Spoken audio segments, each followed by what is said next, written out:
guys, if you don't know, my name is Jessie and I'm the Dirt Bike Girl. And I know it's been a while, I'm sorry. I'm also sorry for the video quality. For whatever reason, I hit the wrong button on my GoPro, and this is how the video came out. So, that's what we're dealing with. But, I had an awesome weekend. AJ Catanzaro came out and we worked on some techniques. We had a great group of people. We were all around the same level. So it made things pretty interesting. Anyways, I would like to thank everybody who helped me get ready for this clinic. The people who helped me get the track ready. I know it's dusty on the backside. We have a mainline brake. But and especially Roger, who hobbled out with a messed up leg and helped me practice the motocross track. You guys know I'm not a motocross rider. It makes me a little nervous to be out here, but he came out and helped me build some confidence in myself. So, let's get started on things I learned. So where was I before the clinic? I would maybe come out to the motocross track once a week, ride a lap or two, and be done. It wasn't a priority for me, so I wasn't really anywhere. I think I have pretty good technique, and I think I have a very good foundation, which allows me to kind of do anything I really want on a very basic level. And that's great. And AJ reaffirmed that for me. I do have good technique. I do have good balance. I have all the foundation, and I just need to work on little things. Before the clinic started, I said Roger came out and helped me. He gave me one big thing, guys, that I think will help you guys a lot, and that is get out of your head. I did that by literally counting or singing or something out loud, not in my head.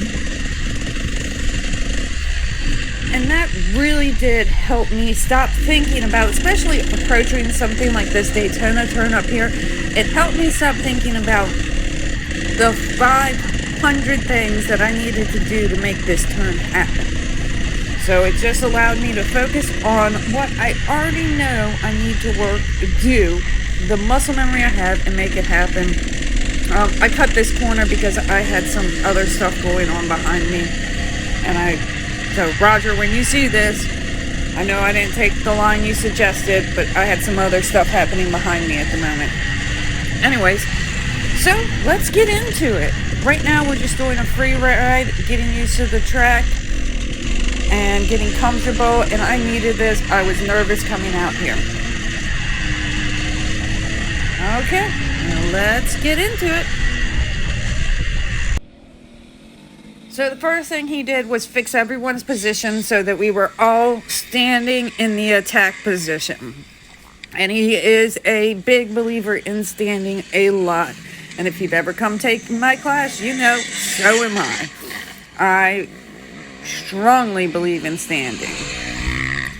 I think you get so much more balance and control, and I was really glad that he was teaching this. He made us do the whole track for about 8 minutes standing 2 times, and I think that's great. If you want to learn more about this, come take a class. We'll show you all about it. Every part of this class was built on the thing we did before. So we started out with positioning, and then we went from there, and he broke it down into really simple terms, and we'll get into that, especially once we get to braking, which was my hardest part. All we want to do is create the understanding of how to move within the attack position, like here to be and all of that good stuff. I don't care if you guys don't downside to signal.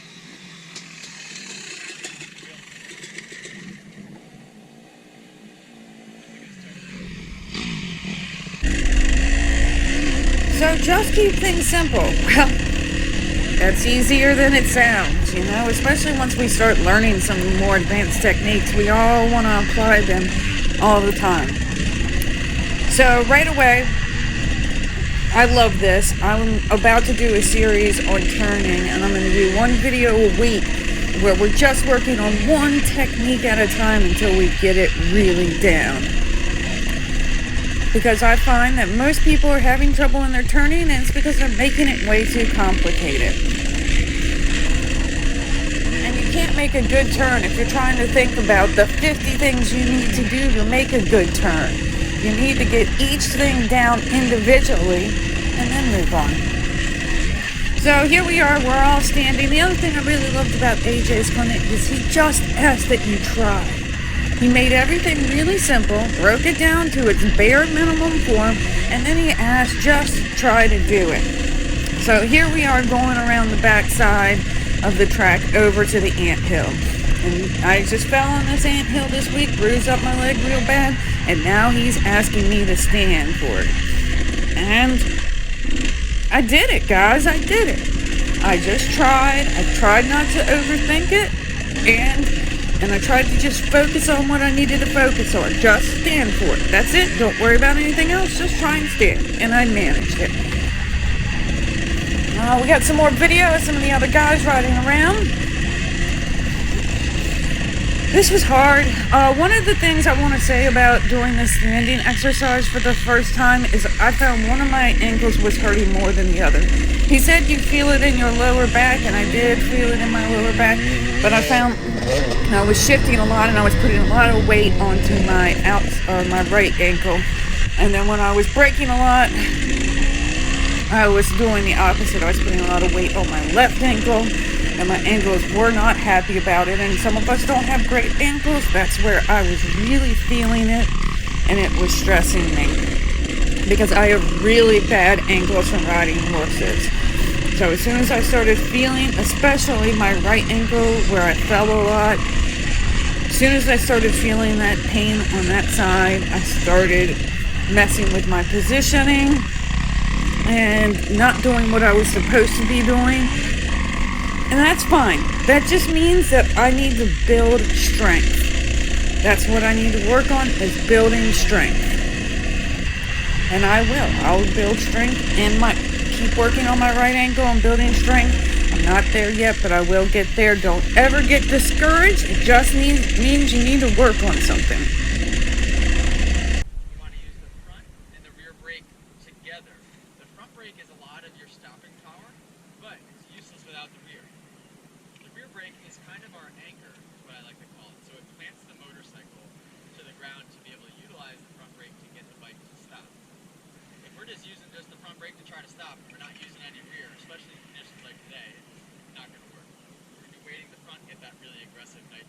If we're using just the rear and not the front, we might be able to get that wheel chatter, but we're not going to have any real stopping power. Wheel chatter is using the right amount of front and rear brake together, and you're going to get that kind of chain slapping noise. Have you guys heard that before? Like that noise coming into a turn. That's stopping power as well. Actually, did you hear me do it on his bike? Coming into this corner, I would hit the brakes. It was probably for 10 feet, but I would stop enough in that 10 feet to be able to just flow through the turn at that point. Learn what your brakes do. Some bikes, especially the new KTM's, Huskies, the brakes are unbelievable. They don't hit them out very well. Some bikes, you got to hit them a little bit harder than others. I'd rather you guys hit the rear brake too hard and stall than be able to back it down a little bit and to find that spot where you're actually doing that the right way, as opposed to just coasting into the turn each time. So we're going to work a braking drill going backwards right here. The cool thing about it, I made it into Group 1, guys. I was probably the slowest one in Group 1, but I made it. Anyways, so we're obviously doing a braking drill. He did braking before he worked on turning. So we needed to be able to slow down and stop the bike before we needed to be able to turn it correctly. And I like that idea. So next up was braking. And I had a really hard time with this. So what he said for braking was, don't worry about the clutch. I'm having big problems with my bike. By the way, it keeps stalling. It was idling low, and I found out that for some reason the choke was stuck on just a little bit, and no wonder I was having big problems.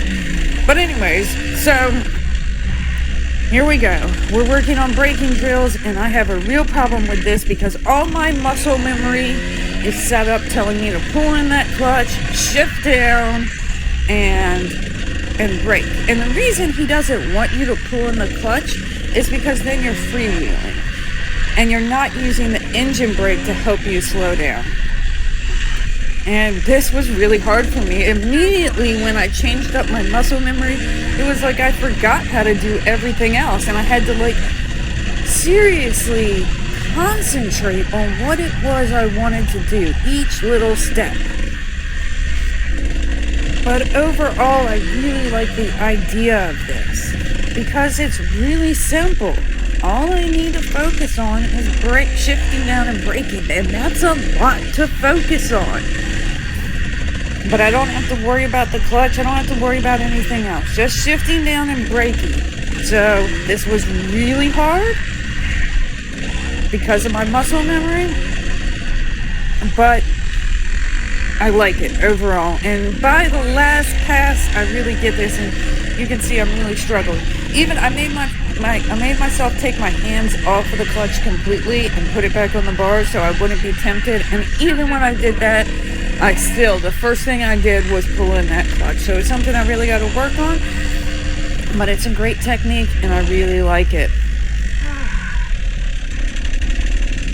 One last note for myself is I just got fast enough that I'm really starting to use my brakes. Before now, I coasted through most of my turns. No big deal with that. But now I'm getting faster and riding more aggressive, and I'm just starting to really use my brakes. And that means I really got to know the power of my brakes. And it's great to just find a place where there's no consequences, no turn. Our 6 mile track is a great place to start working on using those brakes. And if you blow the turn, you blow the turn, no big deal. Like he said, if something goes wrong, just go over the berm. But I think to most of us, we were at a level that going over the berm was a little intimidating. So, anyways, let's watch some other people do this.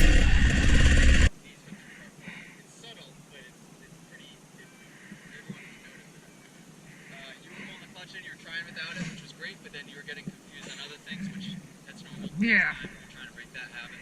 On the KTM, it looked like either all or nothing. Like you were pulling the clutch in at first, and then once you stopped with the clutch, you were like either stalling it or not touching the rear brake whatsoever. So you have to create a feeling with your boot. You know, like for me, that's why I love the Tech 10 so much. Is I can feel the rear brake so nicely. I know exactly how hard I'm pressing it. You should be able to with those boots as well. But if you're not used to going to it, it's going to take some practice. Just know that on the KTM, you barely have to touch it. I think that was the problem. Every time you went to it, you were like accidentally stomping on it, and then you would stall it. So just know that you barely have to touch it. Barely have to touch it. How did you feel? I found I got so much engine braking, I hardly used to needed to brake at all. So if that's the case, then just charge faster in. If you feel like if you're going slow enough down the straightaway to where just engine braking is doing the trick, then you're not going fast enough down the straightaway. You know what I mean? So don't charge over the jump too crazy. Like be careful in the jump, but you should be in that tall gear already. Especially as this is now tapped. Nice. You know, what's worst case scenario? If you feel like you can't make the turn, I would just go to the left of the berm altogether. You know, or I would just get off my brakes completely, stand up, and I would just jump the berm that way. I highly doubt that you're going to have to abort mission and jump the berm. But, like, scare yourself, so to speak, a little bit. Because that was the case with a lot of you guys, is you weren't going quite fast enough to even have to brake. I don't ever want you to ride over your heads, but when people say, where can you make up your time, what do they say? 8 corners. But the misconception with that is, how much time do you think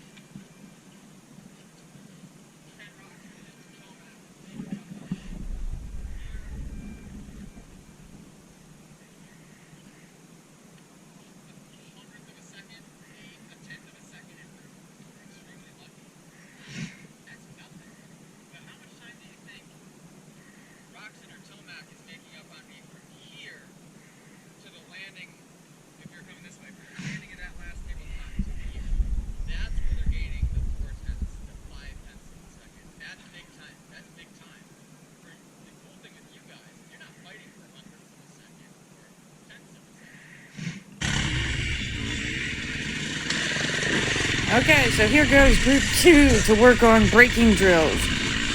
And we're going to watch this because something terrifying happens. Well, you heard him just talking about, like, if you make a mistake, go to the left of the berm or just go straight over it.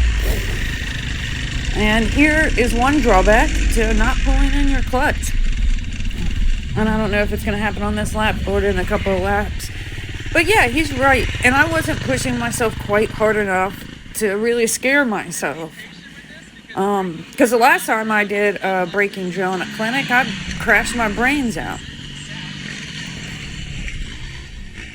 So let's take a watch at some other people, see how they do.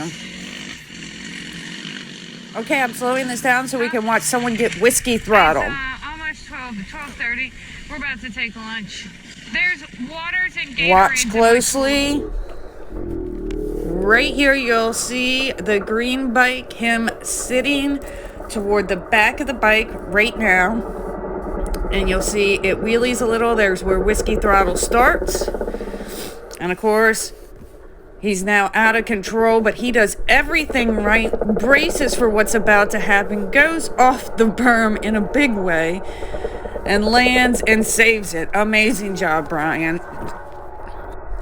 So this is the exact reason that your foundation has to be good from the bottom up. Things are going to happen. And when you have a great foundation, they can happen and they can be not as scary. So he did a great job of saving that. Okay, guys, I'm about to run out of some battery life. So that was all I have for the clinic for right now. That sounds weird. But I hope that everybody learned a little bit. Remember to break things down to its simplest points. I hope everybody had a great time at the clinic, and we are looking forward to doing another one, hopefully in the fall. If not, we'll definitely do another one next year. Anyways, you guys have a wonderful day, and if you're not, remember, it's only one down and the rest is up. Thanks, guys.